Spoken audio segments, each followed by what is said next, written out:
Carlos Montoto, ¿qué hay? Buenos días. ¿Qué tal? Buenos días a todas, buenos días a todos. Vuelta a la presunta normalidad aquí en lo que hay, ¿no? Sí, eso dicen. Eso dicen, bueno, nos tocaba ya. Hombre, Ya vamos a dejar, al menos en estos martes, de estos programas navideños tipo resumen que hemos venido haciendo y vamos a meternos ya en harina de temas concretos, ¿no? Que es lo habitual. pues vamos allá. Brasil y la hoja de ruta de la ultraderecha. Pues empieza a darle, porque no vamos a contar lo que ha pasado en Brasil y lo que está pasando, porque me imagino que no habrá nadie escuchándonos que no lo sepa. Así que, ¿a qué te refieres con la hoja de ruta de la ultraderecha en Brasil? Bueno, yo creo que si ha habido una respuesta tan unánime a nivel internacional, descalificando el intento de golpe de Estado, más bien de ocupación de los principales poderes públicos de un país democrático como Brasil, ha sido precisamente porque todo el mundo, no solamente en el entorno, sino a nivel internacional, ha comprendido que ahora sí, cuando las barbas de tu vecino veas pelar, por las tuyas a remojar. Es decir, que esto ya no es una coincidencia, no es un impulso, no es un resorte local, sino que obedece el calco de hecho de la simbología en el operativo con lo sucedido en el Capitolio de Washington hace 2 años, demuestra que esto obedece a un diseño previo muy concreto que obedece a la quiebra de una máxima de cualquier régimen democrático, que es la alternancia de poder, ¿no, Manolo? El poder, la cesión del poder a través del resultado de las urnas es, podríamos decir, la absoluta piedra angular que distingue a la democracia de otros sistemas de gobierno, como pueden ser, por ejemplo, las dictaduras, ¿no? En donde no hay un relevo en el poder, no hay una alternancia en el poder, aunque luego esa alternancia sea muy discutible en la práctica y pueda obedecer, como sucede tristemente, a prácticamente los mismos intereses financieros, militares, geoestratégicos, internacionales, etcétera, etcétera. Pero si hay un santo y seña del mundo de la democracia burguesa representativa, ese no es otro que la alternancia del poder. Es decir, quien pierde se va a la oposición, quien gana las urnas, gobierna. Y esto se ha quebrado definitivamente, porque una vez puede ser casualidad, pero dos ya es muy difícil creer en una coincidencia. Por tanto, esto tiene que obedecer a alguna clase de hoja de ruta, a alguna clase de diseño previo, porque yo creo que desde España, por regla general, todo lo sucedido con Brasil, al que ahora ya incluso se le quita trascendencia en la medida que, bueno, esto ha sido una intentona, bastante pobre, por cierto, de asaltar el poder, y ya está totalmente controlado, y ya Lula tiene de nuevo todos los resortes como presidente democrático, mira que está desactivando incluso, ¿no? Los campamentos que los bolsonaristas tenían a las puertas de los cuarteles, principalmente en el estado del Distrito Federal de Brasilia, pues realmente esto ha quedado en agua de borrajas, se ha quedado en un susto, estilo el golpe de estado de Tejero aquí en España, y nada más, ¿no? Y claro, esto es un análisis muy simplista de la realidad que se vive en Brasil. Yo he tenido a lo largo de mi vida oportunidad de visitar Brasil en varias ocasiones, tanto en el nordeste como en el área de Río de Janeiro. Conozco y tengo amigos en Brasil de muy distinto signo además, eh, que viven en muy distintas zonas, y esto ya lo he contado aquí en alguna ocasión, y ese análisis por el cual, bueno, esto es producto de una serie de personas especialmente radicales, fanatizadas, se les ha llamado directamente, se les está llamando todo el tiempo terroristas en el propio Brasil. Es un análisis bastante, como digo, simplista de la situación. Aquí en España no hemos contado, por ejemplo, se ha contado muy poquito, ahora cuando se han producido los acontecimientos de Brasilia, como unos poquísimos días antes de Navidad fueron detectados dos camiones cargados de explosivos, dos camiones de queroseno, es decir, de repostaje, para los aviones en los alrededores del aeropuerto de Brasilia, que de haber sido detonados, hubieran causado una verdadera masacre, y el empresario propietario de esos camiones detenido se confesó como distinguido bolsonarista y que la intención de sus camiones era efectivamente hacerlos explotar cuando la muchedumbre viniera a aclamar la proclamación de Lula da Silva el 1 de enero. Y parece que son hechos totalmente desconectados, cuando evidentemente los de esas fechas, con los camiones de queroseno y lo sucedido el pasado domingo en Brasilia, cuando evidentemente desconectados nada, están totalmente conectados. Se sabía evidentemente también que se iban a producir alguna clase de maniobras por parte del bolsonarismo, porque la acampada permanente desde hacía más de 2 meses en distintos puntos del país, en las puertas de los distintos cuarteles, solicitando asonadas militares, pues parecía que llegaba a un punto muerto, sobre todo después de la prácticamente huida, dicen algunos, de Bolsonaro a Florida, ¿no? En el entorno de Donald Trump, ¿no? Justo un par de días antes justo a finalísimos de este año pasado, 2022. Así que algo tendría que pasar, teóricamente. Tampoco se ha contado mucho en España cómo estos acontecimientos que todos hemos visto por la televisión en Brasilia, Manolo, han tenido réplicas con cortes de carreteras, algunas de ellas especialmente peligrosas, en otros puntos del país, sobre todo, digo especialmente peligroso, en el corte de los accesos al aeropuerto de San Paulo, que es pues el aeropuerto principal de Brasil en este momento y la ciudad más populosa de todo el Brasil. Y esto sucedió simultáneamente el pasado domingo. Parece que, por tanto, hay una idea de aislar estos hechos como algo anecdótico, algo controlado, algo que, bueno, pues ha sido una salida de pata de banco a la desesperada de seguidores bolsonaristas, e indudablemente esto no ha sido así, ¿no?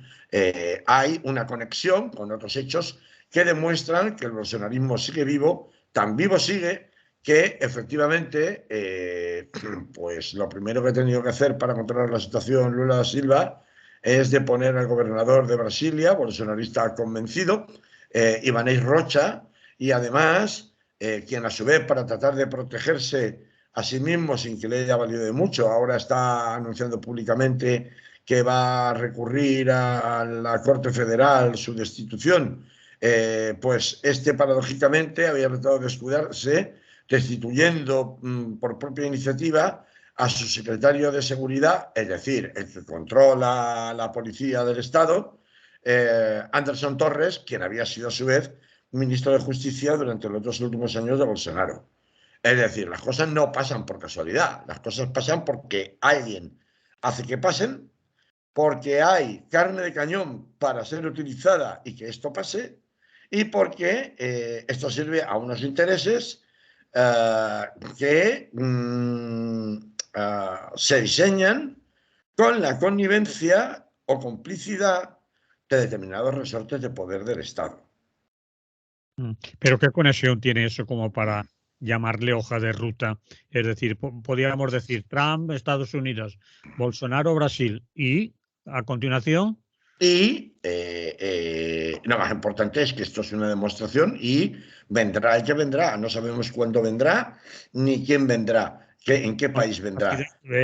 Con la capacidad que tienen los bolsonaristas o los trumpistas de en una sociedad fracturada al 50% de movilizarse y de arremeter contra altas instituciones, en el resto digamos, del mundo hay esa capacidad, están organizados, tienen Hombre, esas ideas. yo creo que lo que importa de aquí y la conclusión que hay que extraer, y es la conclusión más preocupante, es que el pilar inquebrantable y esencial de una democracia alternativa, que es la alternancia de poderes, se ha puesto en cuestión por 2 veces ya. ¿Cómo se pone en cuestión? Pues deslegitimando los sistemas electorales, deslegitimando a los ganadores de esos sistemas electorales, recurriendo permanente a las fake news, a la generación constante de odio frente al rival político. Estas últimas elecciones, aparte de los resultados tan ajustados, recordemos que ha supuesto una sangría constante de asesinatos de militantes del Partido de los Trabajadores de Lula da Silva por parte de bolsonaristas.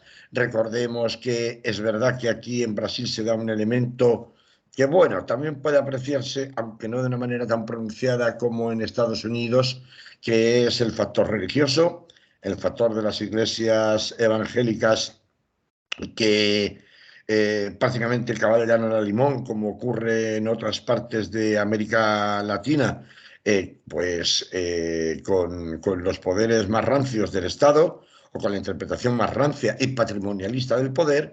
Pero es que esta es una hoja de ruta, por eso le llamo hoja de ruta, primero porque obedece a un diseño, no es una casualidad, explicado como no es una casualidad dentro de Brasil lo que sucedió en Brasilia, sino que estaba coordinada con otras acciones en distintos puntos del país.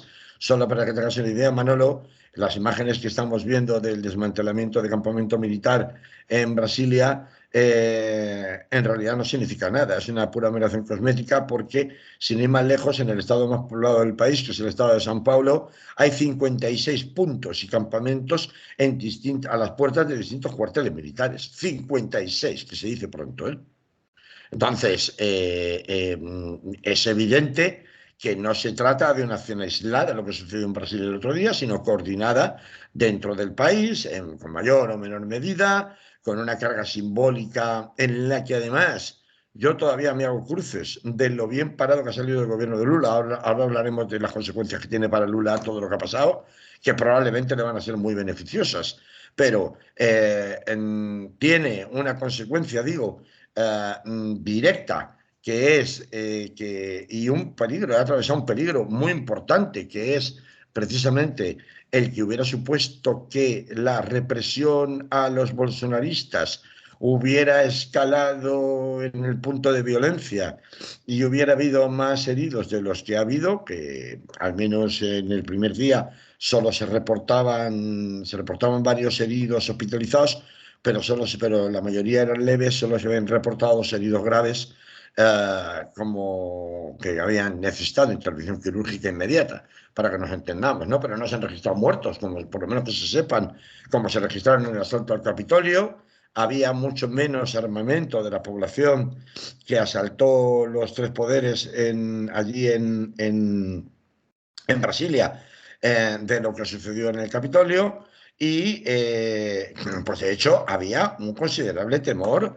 Tanto es así que en las semanas anteriores había habido una gran discusión entre el ministro de Defensa, José Múcio Monteiro, que es un personaje que había sido magistrado del Tribunal de Cuentas de la Unión, ministro de la Secretaría de Relaciones Institucionales en el segundo mandato de Lula da Silva, y que es un personaje que es nombrado como ministro de Defensa justo porque se mueve muy bien en ambientes militares, y quien había pedido que, bueno, que se estuviera un poco de mano izquierda con los acampados a las puertas de los cuarteles militares, justamente para evitar que pudiera haber escenas que supusieran, pues, de represión fuerte, que supusieran convertir a esos bolsonaristas en mártires para el resto de la población, teniendo en cuenta que 60 millones de brasileños votaron a Bolsonaro. Y mientras que esta posición la mantenía el ministro de Defensa, por el contrario, Fabio Dino, que es el ministro de Justicia y Seguridad Pública y que ha sido el más combativo contra los bolsonaristas a raíz de los sucesos de Brasilia, pues estaba pidiendo lo contrario, que había que exigir ya el desmantelamiento inmediato de todos los campamentos en todos los puntos del país. A ver, esto es muy relevante porque cuando decimos hay una hoja de ruta que sea exportable más allá de los localismos de Brasil o de Estados Unidos, con sus poblaciones tan polarizadas, con victorias electorales muy, muy reñidas, en donde los países quedan totalmente fracturados prácticamente al 50%, pues yo qué sé, Manolo. Se podría decir lo mismo de los resultados de un eventual referéndum en Cataluña. te podría decir lo mismo de lo que podría pasar en España ante unos eventuales resultados en diciembre de 2023, donde ganara el Partido Popular y donde conjuntamente con Vox se quedaron a las puertas de la gobernanza y sin embargo no pudieran gobernar porque de nuevo la alianza de los comunistas bolivarianos de Pedro Sánchez con los filoetarras y los secesionistas catalanes le dejaran con la miel en los labios y se pudiera acusar de nuevo de ilegitimidad al gobierno, al gobierno surgido de coalición en este sentido por sus alianzas.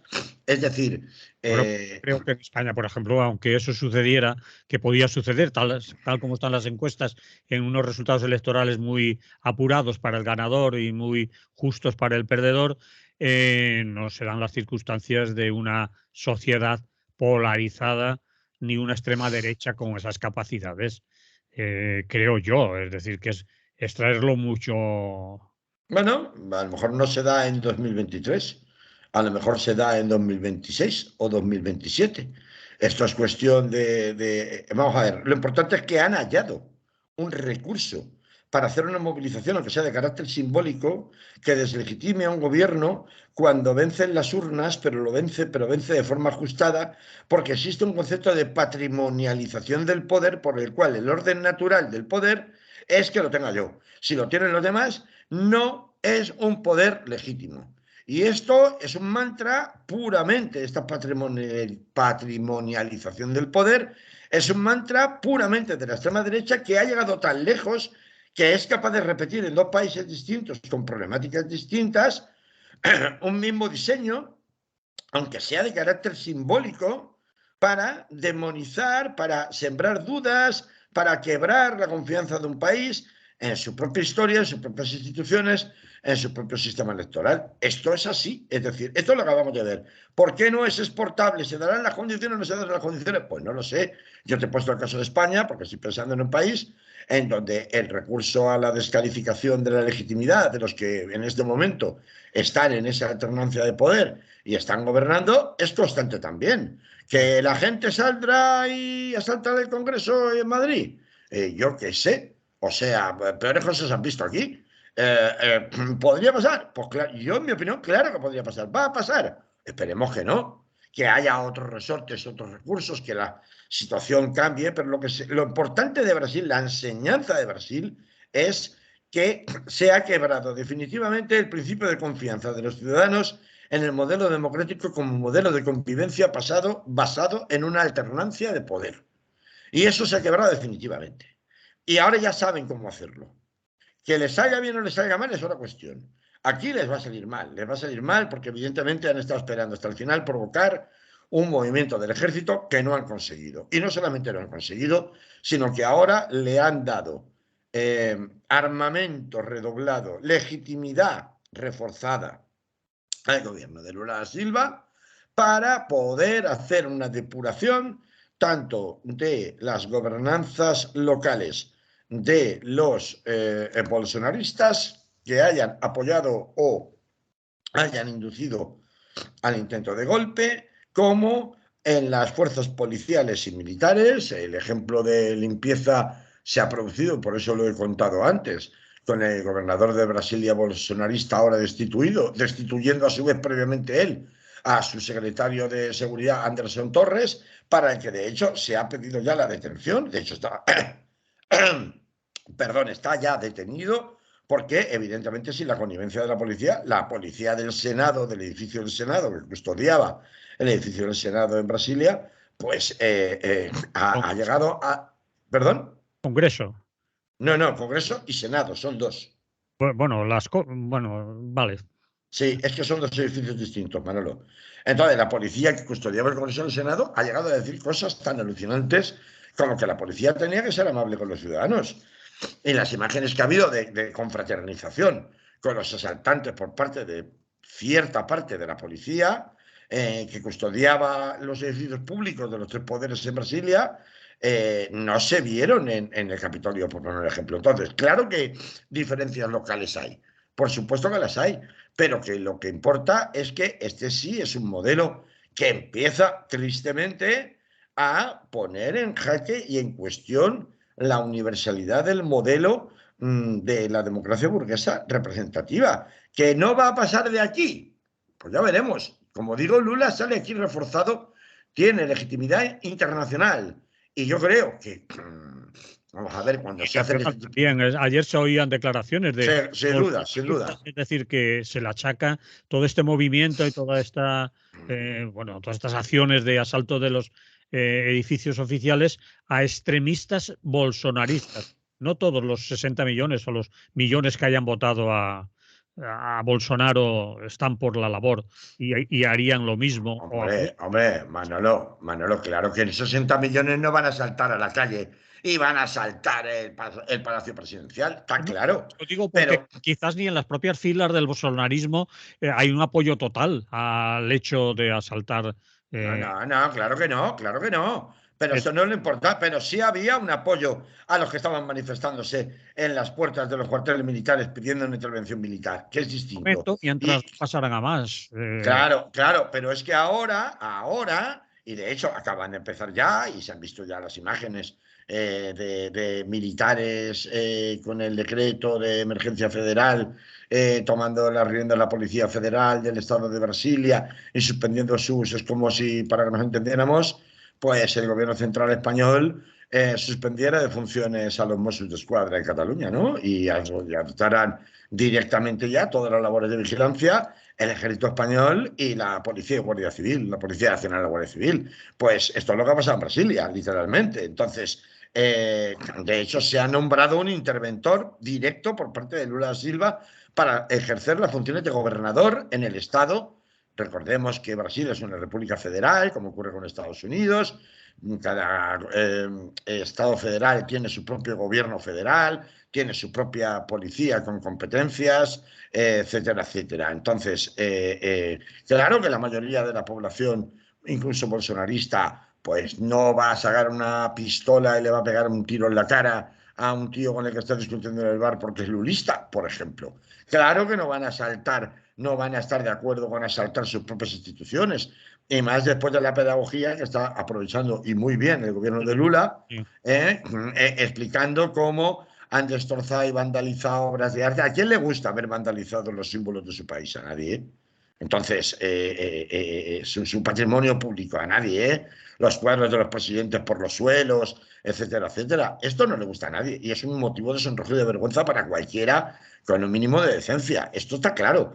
Ahora bien, esto mismo que ha sucedido, lo que legitima, digo, a nivel internacional es obvio, pero a nivel interno, que es donde está la discusión, a Lula es precisamente para poner fin a algo que ya no estaba ni mucho menos tan claro como era qué hacer con los campamentos indefinidos en las puertas de los cuarteles. Cómo echarlos sin recurrir a una violencia cruda que se le podría volver en contra. Está claro que, vamos a ver, una insurrección, un asalto a los lugares emblemáticos del poder de un país, uno, sin armas. Dos, sin una coordinación con las Fuerzas Armadas para que se produzca una insurrección militar, está condenada al desastre. Esto es lo que ha sucedido desde un punto de vista práctico en Brasil y lo que sucedió en realidad en el Capitolio. Es verdad que en el Capitolio la cosa pudo haber sido mucho más cruda porque podría haberse llegado a una situación en la cual, pues como comentaban ayer aquí algunos compañeros, aquí en Radio Clara, ¿qué hubiera pasado si Mike Pence hubiera cogido y se hubiera plegado a las presiones de Donald Trump y hubiera rechazado la autorización o proclamación o consagración de los votos de los electores en Estados Unidos y por tanto Joe Biden formalmente no hubiera podido ser elegido como presidente? ¿Qué hubiera pasado? Pues esta situación no se daba en Brasil. Desde ese punto de vista, parece que ni el ejército norteamericano ni el ejército brasileño ha estado por la labor de pronunciarse en el sentido de darle soporte de ninguna clase más allá de mirar para otro lado a los golpistas. Pero también es verdad que, como digo, esto sí que legitima ahora para hacer una limpieza a fondo de Lula da Silva por parte de Lula da Silva, tanto de los conniventes militares como policiales, como en las instituciones públicas de Brasil, y no solamente en los cabezas de turco, es decir, los que estaban pues siendo movidos, no como marionetas, ni mucho menos, porque allí sí hay gente fanatizada, extremistas, radicales, lo que tú quieras, gente que se ha creído lo de que son todos como que viene el comunismo y que Dios, patria y progreso, etcétera, etcétera, pero también es verdad que hay mucha gente pues muy mediatizada por las acusaciones constantes de corrupción. Es que, claro, el Partido del Trabajo, igual que el Partido Liberal de Bolsonaro, pero el Partido del Trabajo estuvo más tiempo, por tanto pudo encadenar muchos más escándalos, tiene detrás muchísimas condenas judiciales que no se han levantado por casos de corrupción en distintas partes del país. Entonces es una verdad que es bastante difícil de negar. Y esto ya cuando se entran estas dinámicas de corrupción generalizada en la gestión y en el gobierno de un país, ya no es una cuestión solo de división ideológica. Sabemos que Lula llega al poder y gana estas elecciones básicamente por el voto anti-Bolsonaro, igual que ocurrió con Joe Biden, que llega a ganar en las elecciones y de una forma muy ajustada, gracias al voto anti-Trump. En este sentido, también sabemos que en Brasil la mayoría de los resortes de poder, la mayoría de los estados están gobernados por gobiernos que son bolsonaristas, que el partido más votado en las dos cámaras es el partido, el PL, el partido de Bolsonaro. Es decir, los resortes de poder no han cambiado por más que esta intentona golpista más de carácter simbólico que de carácter real haya fracasado o se haya domesticado. Esto no ha cambiado, se repetirá si es necesario en otra ocasión de otra manera. Puede haber sido hasta un ensayo. También puede ser una salida a la desesperada de quienes están ya privados de cabeza. Bolsonaro en Florida se ha sabido que está hospitalizado con una nueva obstrucción intestinal, que son padecimientos que él tiene periódicamente como consecuencia del estado en el que quedó cuando fue acuchillado en su momento antes de llegar al poder, y se le repite con alguna frecuencia, y sea por casualidad o sea como consecuencia de lo sucedido en estas últimas horas, pues está hospitalizado de nuevo. Por lo tanto, no hay una cabeza visible real de todo este movimiento, de todo este poder que detentaría el PL. El PL está descabezado, es verdad, pero sigue teniendo los principales resortes de poder del país, empezando por la alianza con las iglesias evangélicas. Y, por tanto, pues ahora Lula tiene una oportunidad de oro para hacer una limpia a fondo de las instituciones, mucho más allá de las personas que se encontraban allí, justamente porque en la forma en la que se termine y no se cierre en falso tanto la depuración de responsabilidades en la investigación de los hechos ocurridos en el Capitolio de los Estados Unidos, como en la forma en la que se depuren responsabilidades en lo sucedido en Brasilia este pasado domingo, va a depender precisamente si el resto del mundo y las fuerzas de insurgencia toman nota de lo barato que entre comillas sale, pues que me condenen a 400 o 500 de los miles o de los millones que pueda tener de seguidores con tal de forzar la máquina y no solamente deslegitimar, sino desestabilizar a un gobierno. Recordemos cómo se desestabilizó el gobierno de Allende en Chile.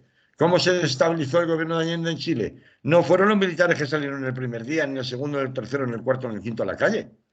Para cuando los militares salieron, el país estaba literalmente desestabilizado a base de huelgas de los transportistas, principalmente de las mafias transportistas en aquel país, que tenían paralizado el país entero y al país en pie de guerra, entre otras cosas por el desabastecimiento que esas huelgas de transporte generaban. Es decir, que los caldos de cultivo de descontento popular se pueden aprovechar de muchas maneras, y a mí me llama mucho la atención cómo a veces este tipo de posiciones antisistema, que forman parte directa del sistema, no son más que el asalto al poder dentro del propio sistema, eso sí, disfrazados de antisistema, permitirme un juego de palabras, pues me hace mucha gracia ver cómo incluso despiertan la simpatía de aquellos que no comparten ese tipo de posiciones solo por el hecho de que son igualmente antisistema, en teoría, ¿no? Bueno, vamos a acabar con el sistema, es que la democracia burguesa es una mierda, es que ¿para qué sirve la democracia burguesa representativa? Pues bueno, sí, yo estoy completamente de acuerdo en hacerle todos los ataques que haya que hacerle. Ahora, ya que vas a hacerlo, hazlo bien, ¿sabes? O sea, si me vas a dar un golpe de Estado y vas a imponer una dictadura, te vas a imponer tú, porque quieres tú. Es que esta receta ya la hemos visto en América Latina muchas veces. O es que no la hemos visto en Chile, o es que no la hemos visto en Argentina, con las asesonadas militares. ¿Cuántas asesonadas militares ha habido? ¿A dónde va cada país después de una gestión militar? Al desastre económico, social y el número de muertos. Por tanto, ¿qué camino es ese a seguir?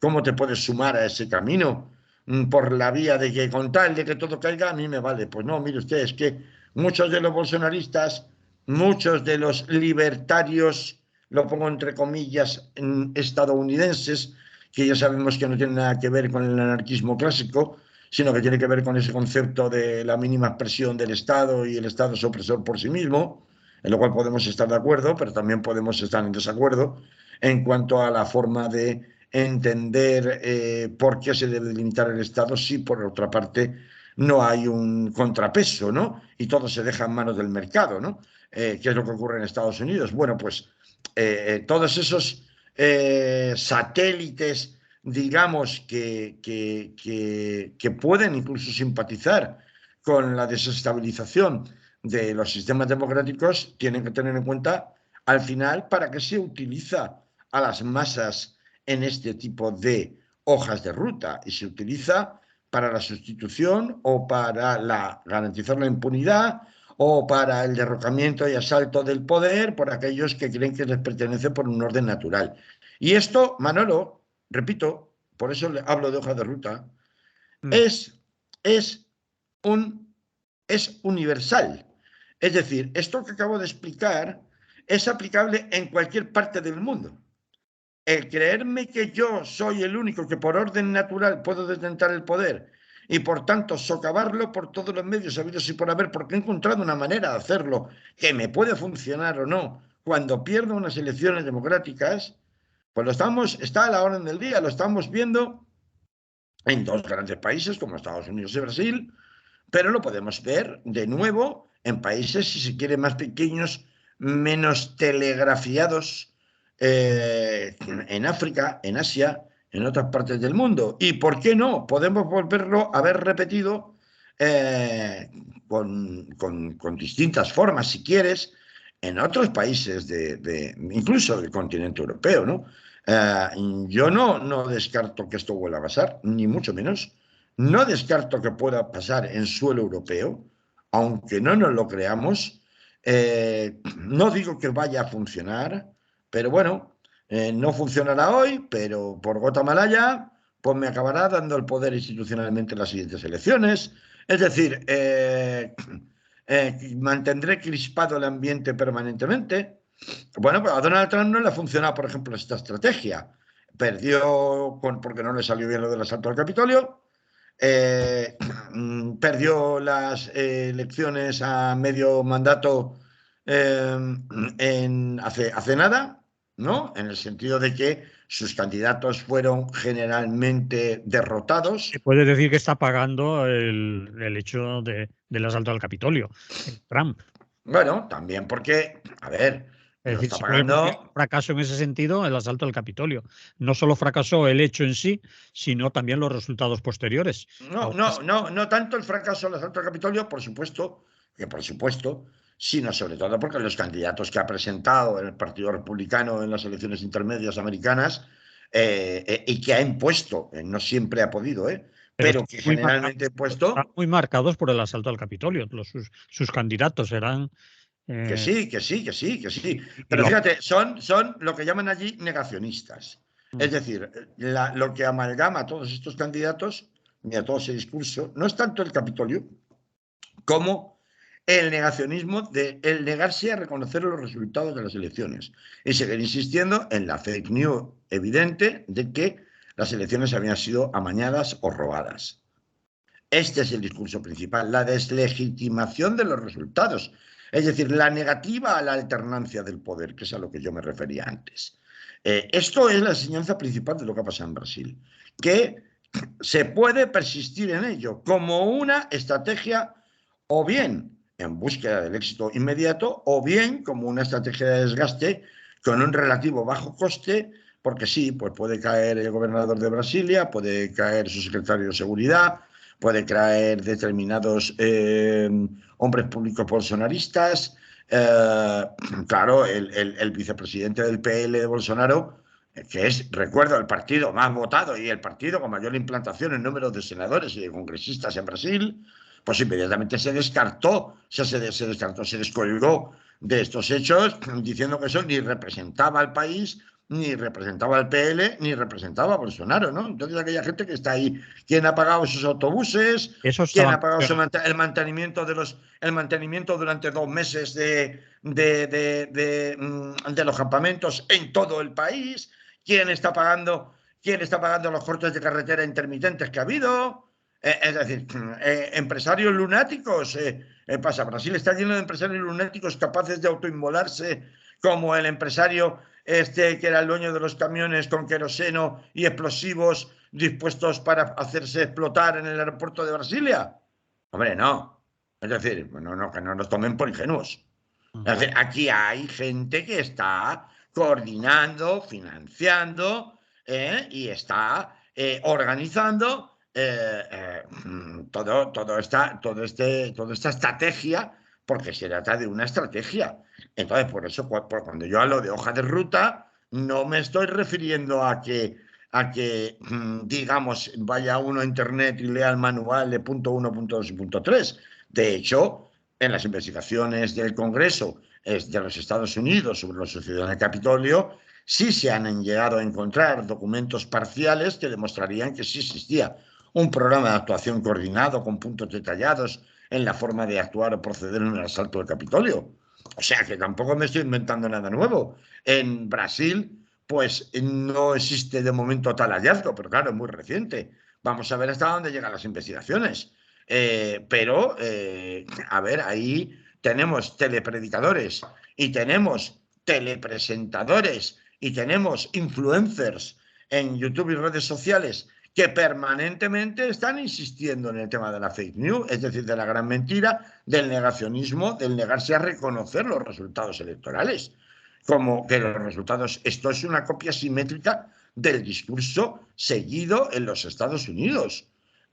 Por eso estoy hablando de una hoja de ruta diseñada, que se puede, es decir, que existe una hoja de ruta, existir, existe, que se basa en no negarse a reconocer los resultados, extender previamente a la celebración de las elecciones la sospecha de que el sistema electoral puede estar corrompido, puede estar manipulado y por tanto los resultados no son legítimos si yo soy el que pierde las elecciones.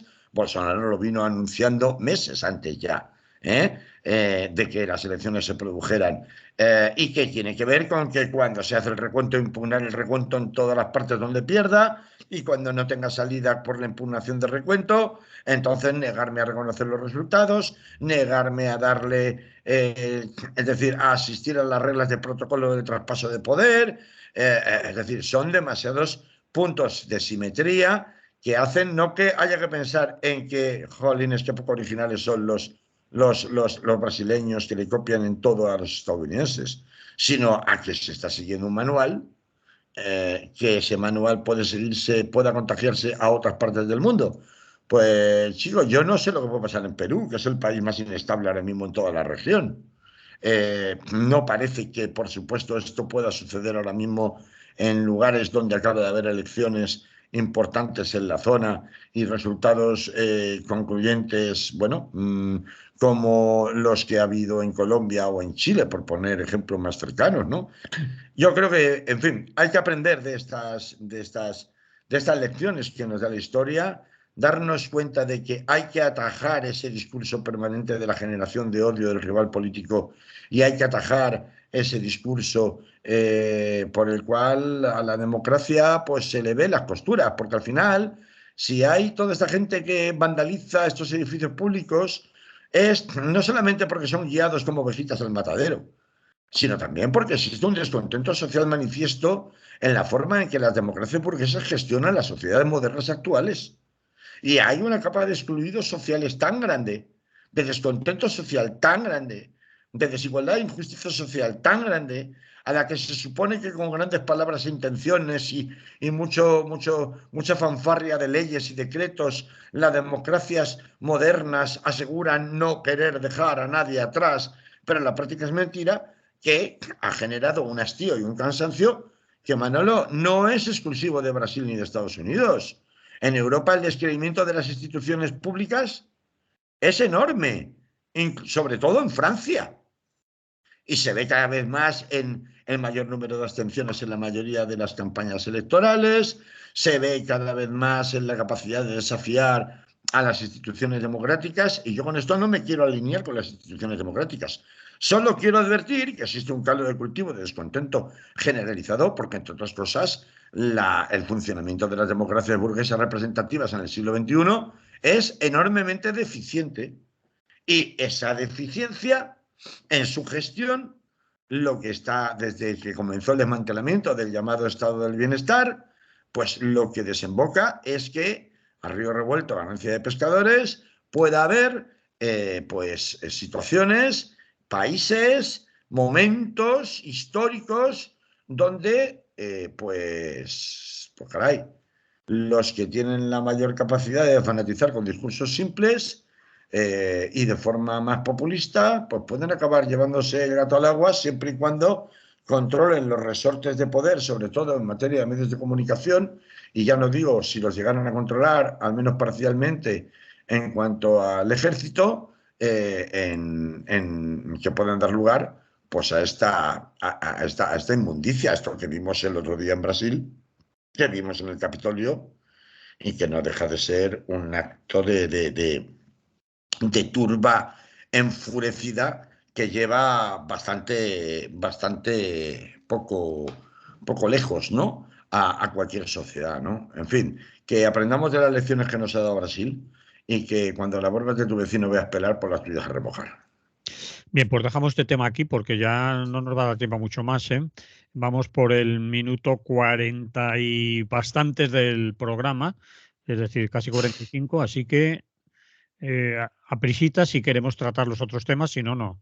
¿A qué fue Borrell a Marruecos, Carlos? ¿A qué fue? Eso me pregunto yo, ¿a qué fue Borrell a Explica un Marruecos? poco qué ha estado allí, porque lo que sabemos. Claro, porque es que ha estado ahora hace nada, la semana pasada, ha estado allí.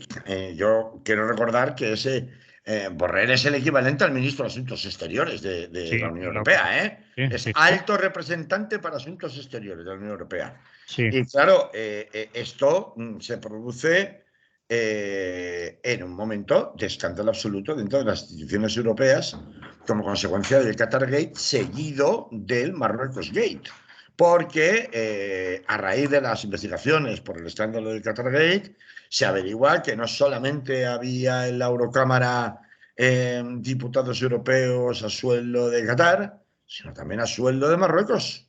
Ujú. Y se descubre en las investigaciones en el entorno de la propia justicia europea y de la Comisión Europea en el tema en el escándalo del espionaje Pegasus, que tal vez alguien recuerde, que alcanzó al teléfono móvil de Pedro Sánchez, de sus ministros, Ujú. etcétera, etcétera, pues se descubre que es Marruecos quien estaba detrás y que había llegado no solamente lo diré, a la gestión, o sea, al teléfono móvil, perdón, de Pedro Sánchez y de distintos miembros destacados de su gobierno, empezando por la ministra de Defensa y el ministro de Interior, sino que también había llegado a acceder al móvil de Emmanuel Macron en Francia, que tampoco es casualidad, ¿no? Entonces, claro, ¿a qué va? La red organizada durante años para influir en las decisiones europeas con sobornos por parte de Marruecos, pues pasa, por ejemplo, por la línea de investigación de la policía belga, que sostiene y acusa al embajador marroquí en Polonia de pagar importantes sumas de dinero y elocuentes regalos a uno de los principales destacados lobistas del Parlamento Europeo, como es Antonio Panzeri y su familia, que están detenidos, ¿no? Bueno, claro, Qatar, Marruecos, Pegasus, sobornos. Y tú te vas a hablar del Sáhara Occidental, diciendo que como alto representante de la Unión Europea, Marruecos está haciendo eh, importantes esfuerzos pues para mejorar la situación internacional del Sáhara Occidental. Pero ¿esto qué es? O sea, no menciono nada de los derechos humanos, no menciono nada respecto a la presión y el acoso judicial que el Reino de Marruecos ejerce sobre periodistas, principalmente españoles, y no me refiero a Elena Maleno como activista, sino al periodista español Ignacio Zembrero, contra el que entre otras cosas trabaja en el diario El País, contra el que acumula ya 4 denuncias por parte del régimen alauita, que se dedica ahora a tratar de hostigar y amedrentar a los periodistas internacionales para que hablen bien y no mal de su régimen, por no hablar de si es o no un régimen genocida. Es decir, suena a cachondeo. Pues por supuesto, no vamos a hablar nada de Melilla, ¿no? Por supuesto, no vamos a hablar de todos los muertos que tenemos en la cuestión migratoria. Lo único que importa es que los intereses de la Unión Europea no se vean salpicados y que se mantenga un férreo control de la frontera sur por parte de su socio privilegiado en materia de pesca y, por supuesto, en materia de migraciones, ¿no? Entonces, a mí me suena que la visita esta que ha pasado relativamente desapercibida, tanto en la prensa española como en la prensa europea, de Borrell allí a Marruecos, ha sido un poco para tranquilizar a Marruecos como socio preferencial de la Unión Europea en la frontera sur, en la medida en la que Marruecos estaba muy preocupado por las revelaciones que periodísticamente hablando se estaban produciendo, y no solamente periodísticamente, también desde el punto de vista de la policía belga, que es la que lleva la manija de las investigaciones, se estaban produciendo revelaciones muy perjudiciales para la imagen pública de Marruecos como un aliado estable y fiable dentro de la Unión Europea, o con la Unión Europea. Y que de ahí que se haga una visita que es pues de cara dura, de cemento armado, y que evidencia que el doble rasero que se tiene para permitirle toda clase de abusos de todo tipo a Marruecos en la región no solamente es una cuestión de España, sino que claramente es una política decidida en el conjunto de la Unión Europea y de la cual Pedro Sánchez es un verdadero ejecutor, ¿no? Es lo que te podría contar sobre esto, que no quería pasar precisamente por lo desapercibido que ha quedado en nuestro país. No quería, por el contrario, dejarlo pasar sin más, porque es de una gravedad supina la constatación definitiva de cómo los intereses de la Unión Europea se pliegan a unos supuestos intereses superiores de tipo estratégico con un país dirigido por un sátrapa como Mohamed VI, ¿no? Muy bien, pues lo dejamos ahí. Atentos a ver lo que pasa si es que nos enteramos, como tú dices, a través de la prensa de la oficial. Y de la policía belga, y de la policía belga. El feminicidio que no cesa. Y cerramos con esto. En 7 minutos, Carlos, 7, de verdad. Bueno, me has dado más de lo que me esperaba.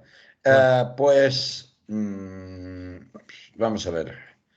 Yo creo que estoy igual de escandalizado todo el mundo viendo, en fin, esta especie ya no es un goteo. Ayer, antes de ayer, el fin de semana, ha sido un verdadero desbordamiento de asesinatos de mujeres en este país, ¿no? Entonces, yo entiendo pues las reacciones que escuchaba ayer de indignación, las palabras durísimas de Raquel, ¿no?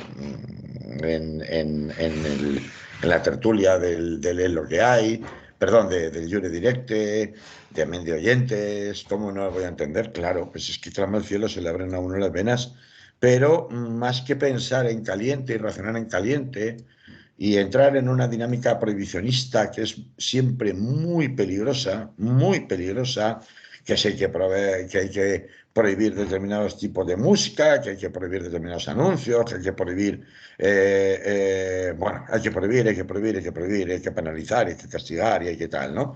En definitiva, ese es el mismo discurso prohibicionista que utiliza la extrema derecha. A mí no me gusta nada en general.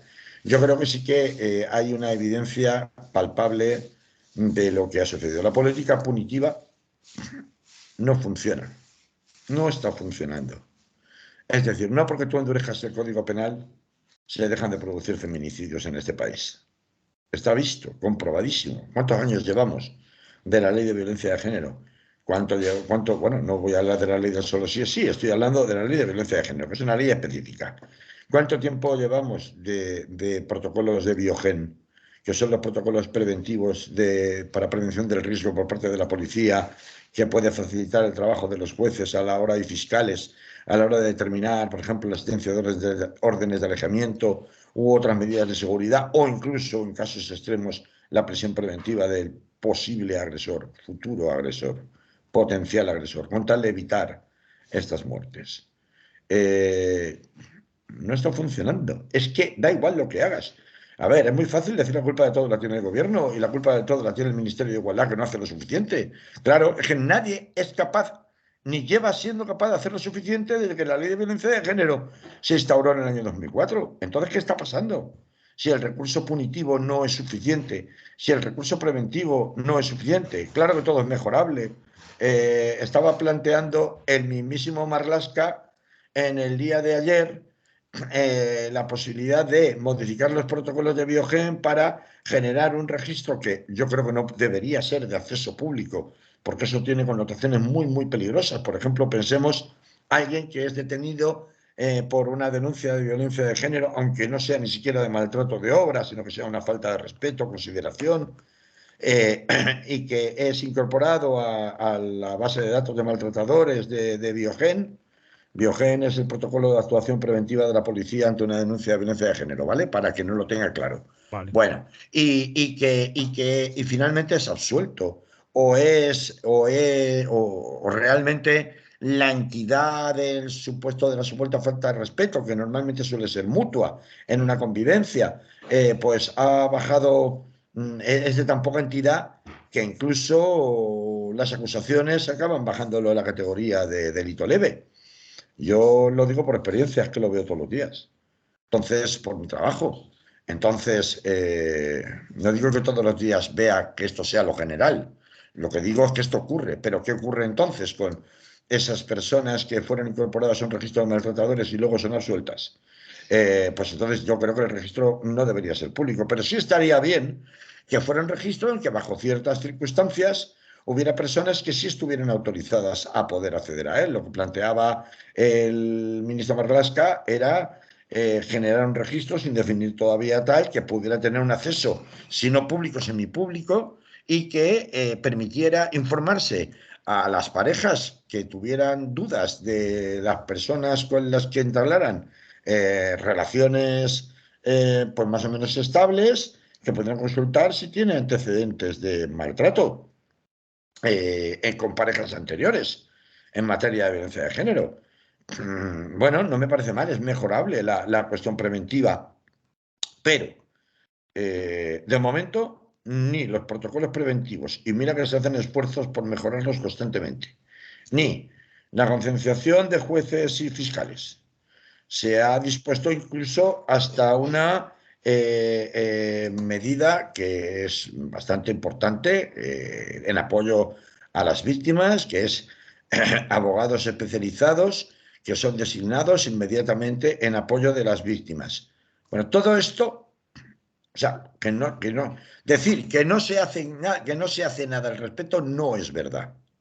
Sí se hace, pero sigue siendo insuficiente. Por tanto, todo lo que tiene que ver con jueces, policías y castigos no está funcionando. Luego, ¿dónde no estamos cargando las tintas?